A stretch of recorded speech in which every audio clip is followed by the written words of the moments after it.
Vrydag kan jy 'n bietjie ontspan, jou das losmaak en daardie snyiersbaadjie uittrek. Dit is immers Loslydag en die organiseerders wil hê dat jy vanjaar jou ware ondersteunersklere moet wys. Ons wil baie graag hê mense moet hulle R10 betaal om hulle sticker te kry. Hulle moet hulle plakker dra om te wys dat hulle omgee vir mense met gestremdheid. Ons het dan ook allerhande Facebook kompetisies waar mense kan post wat hulle aan het, sodat ons vir hulle pryse kan gee as hulle baie goed aangetrek het. Die plakker se prys is soos verskeie jare tevore steeds net R10, want hulle wil dit maklik maak vir mense om te help. Loslydag verseker Suid-Afrikaners dat die geld reg aangewend word.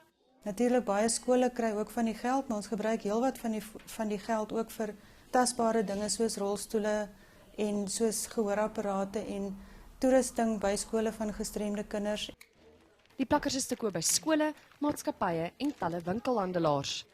Meer besonderhede daaroor is op Loslydag se webwerf beskikbaar. Tanyana van Heerden, Johannesburg.